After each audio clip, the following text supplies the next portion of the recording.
জনপ্রিয় গায়ক অভিনেতা তাহসান খান সামাজিক যোগাযোগ মাধ্যমে আজ সন্ধ্যায় রোজা আহমেদের সঙ্গে তোলা একটি ছবি দিয়ে নিজের অফিসিয়াল ফেসবুক পেজে নিজেই বিয়ের খবর নিশ্চিত করেছেন। আজ শনিবার 4 জানুয়ারি স্ত্রী রোজা আহমেদের সঙ্গে তোলা একটি ছবি নিজের অফিসিয়াল ফেসবুক পেজে প্রকাশ করলেন তিনি। জনপ্রিয় গায়ক অভিনেতা তাহসান খানের সামাজিক যোগাযোগ মাধ্যমে বিয়ের খবর ছড়িয়েছে আজ সারাদিন। জানা যায় যুক্তরাষ্ট্র প্রবাসী মেকআপ আর্টিস্ট রোজা আহমেদের সঙ্গে বিবাহ বন্ধনে আবদ্ধ হয়েছেন তাহসান খান।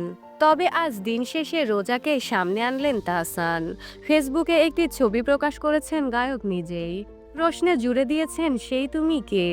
ছবির পোস্টে তাহসান লিখেছেন, কোনো এক ছুটির দিনে যখন আমি পিয়ানোতে আমার সুরে নাচের মুদ্রায় সেই তুমি কে, যার ছন্দের মুগ্ধতায় কেটে যাবে বাকিটা জীবন, ধোয়া ওঠা চায়ের কাপে সেই তুমি কে। তবে আজ শনিবার সকাল 11টা 20 মিনিটে তাহসান বিয়ের খবর নিশ্চিত করেছিলেন। বিয়ের বিষয়টি জানিয়ে বলেন, হ্যাঁ, বিয়ের খবরটা সত্যি। একটা ঘরোয়া আয়োজনের মধ্যেই বিয়েটা করেছি, সেখানে এই ছবিগুলো তোলা। তবে আমি বিস্তারিত একটু পরেই জানাতে চাই। জানা গেছে তাহসানের স্ত্রী রোজা আহমেদ নিউ ইয়র্ক ইউনিভার্সিটি থেকে কসমেটোলজির উপর পড়াশোনা করেছেন।